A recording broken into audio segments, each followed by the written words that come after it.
My first blade show in 2 words. Extraordinary balisong.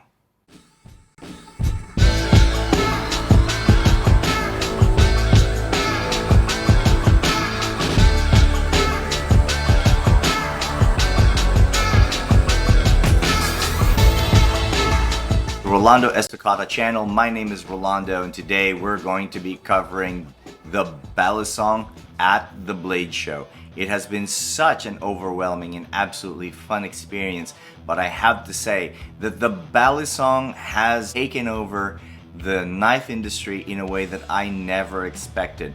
Full transparency to all of you, as a martial artist, I have been a knife collector and sword collector for over 20 years. And I have been to a lot of these conventions myself, never to the Atlanta Blade Show. I don't know how that worked. Never would have thought that it would be the humble Filipino balisong. So many followers, so many customers, and so many companies supporting this subculture of the knife community.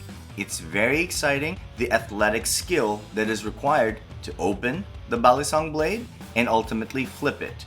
What it has created is a separate kind of knife enthusiast who is very much interested in the skill acquisition of opening, flipping, closing the Filipino balisong. I recently purchased a whole host of balisongs from some reputed companies. I also have the esteemed privilege of receiving custom works from Batangas by one of their premier prestige makers. I will be revealing the name of this maker very soon once I receive these custom-made Batangas balisong from the Philippines, all handmade, and that's going to be a separate episode once I review them. Can't wait to share those with you. The Filipino balisong originates in Batangas, Philippines, and if you're ever in the area and get lost, it says right there on the sign, balisong. It's in Batangas, a very lovely place of the Philippines where there's beaches, there's resorts, there's nature walks, hikes, great Filipino food. Oh my god, I just got hungry. And really nice, friendly people with balisong, from the very small to the very big to the even ridiculously bigger. It's just part of the culture where it's generations of work, all handmade by legendary Filipino balisong makers. On the other side of the world, across the Pacific, in the United States in the late 70s, a Filipino-American named Les De Assis started a company named Balisong, which then became Benchmade. He wanted to make balisongs in his garage when he received them as gifts from his uncle, and he wanted to make more of them using his engineering background. Around the same time, Filipino martial arts experts started writing and releasing books about the Filipino balisong as part of an effort to promote the Filipino martial arts, of which the balisong came from. Although originally designed as a utility tool, its integration into the effective Filipino martial arts has made it as an efficient tool for self-defense. Les De Assis, Danny Nosanto, Jeff Imada, and Maestro Sunny Umpad laid the foundations for the Filipino balisong in the United States in preparation for its next iteration. Here at the Atlanta Blade Show, we'll have a chance to speak with some of the attendees, some of the vendors, and ultimately get to show you the balisong competition.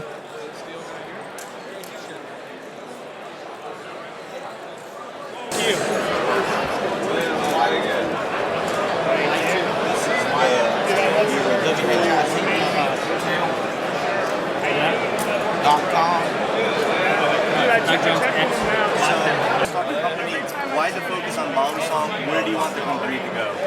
Yeah, so we started a Trapos Knife USA branch about a year and a half ago, and we were really excited to do that because overseas it was taking so long to ship knives, and it was unpredictable to get them to the US, to someone's pocket. And so we started this branch in hopes of making it more accessible, especially for people who are just getting into like skill toys. And we just think it's a great way to socialize as well, just the culture that it's becoming. So we started it, and it got really successful really pretty quickly, and now we're able to get these knives from this amazing artist overseas. And it's just so amazing what you've done. My name is Jerry Hom with Hom Design. My company is based out of New York. A lot of the manufacturing is done in Michigan. Try to focus on high-end premium balisongs. We have high-end production models as well as mid-set collaborations. And yeah, the community has actually blown up over the years. It used to be a very small group, and then it's expanded to be what you see today. A lot of younger flippers, a lot of newer people coming into the scene, and it's really exciting to see how it's grown. Is very highly respected in the Balisong community as absolute premium luxury designer of Balisong knives, and as you can see here, they're absolutely wonderful.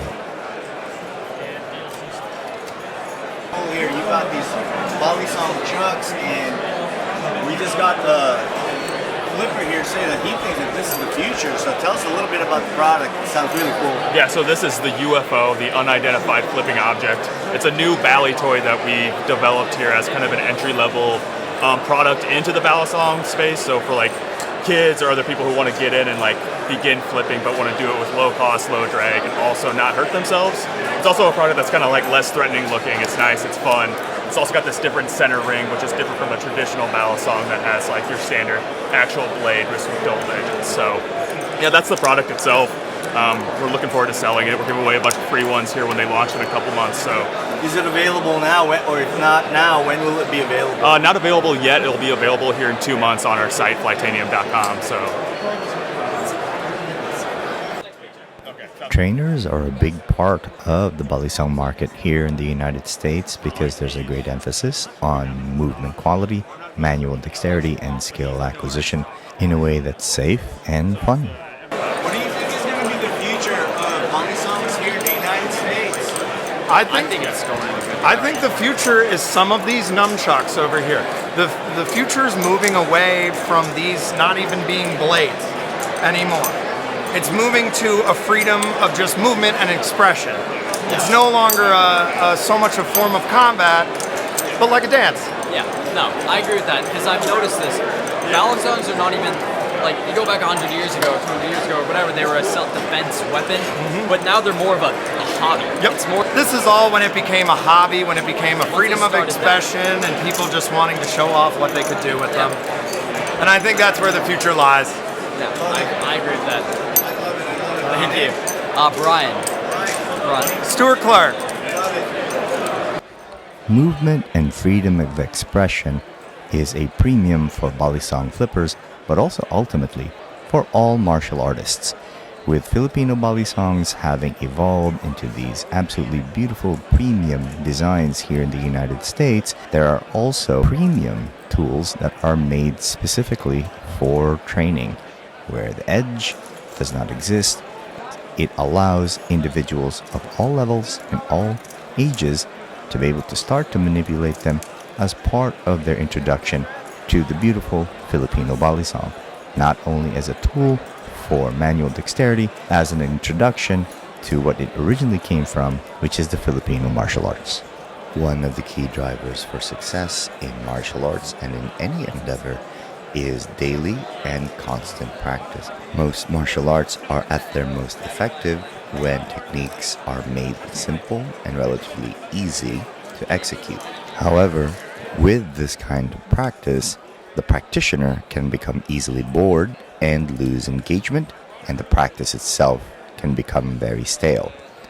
With this kind of knife enthusiast, with a focus on flipping combinations with added complexity, what we are finding is a practitioner who's becoming more familiar with the tool than with the usual methodology based on a self-defense and martial art pedagogy. Based on this observation, one might come to the conclusion that a Balisong flipper may have an easier time crossing over into knife combatives than for a knife combative practitioner to transfer over into Balisong flipping. This is due mostly to the training methodology utilized, which promotes autonomy, exploration, and creativity, rather than a traditional top-down methodology where there is an expert handing down to a learner who is in a deficiency. In this learning environment, community, support, and colleagueship is promoted for the growth of the culture and the individual participant.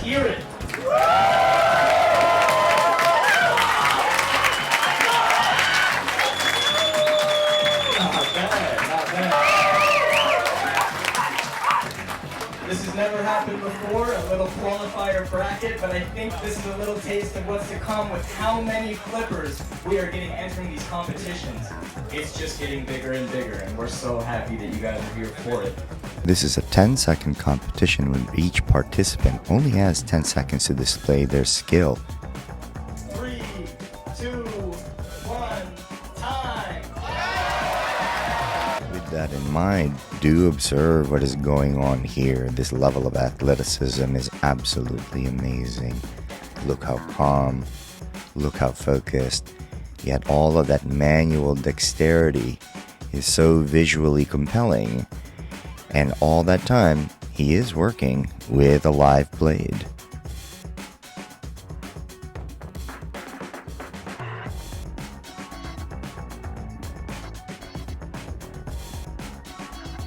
Time! So please enjoy. Do observe these amazing athletes who, in my opinion, are growing a sport and a culture that's only going to get bigger as the years go on. Go!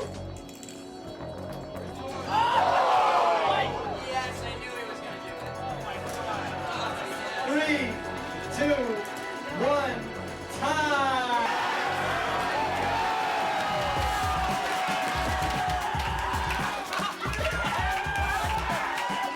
Alright, we got pivot screws with the bell sword. Are you ready?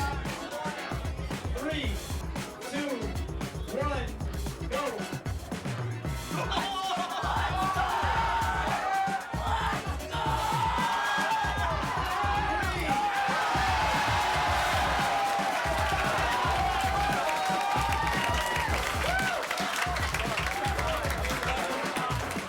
Go!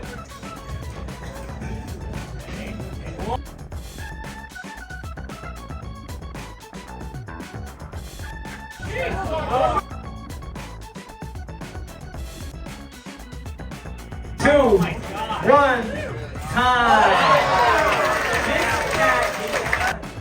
Go!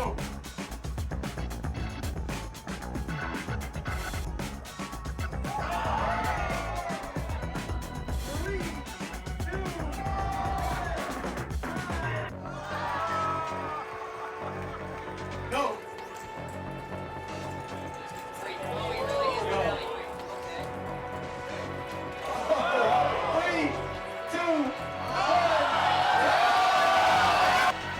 The energy during this competition was really amazing. You could feel it in the air. But the whole thing was driven really by community, colleagueship, and culture, promoting and supporting each other throughout their growth and throughout the exploration of the amazing Filipino Bali song. I'm very happy to see it grow. Thank you for watching. I hope you enjoyed this episode.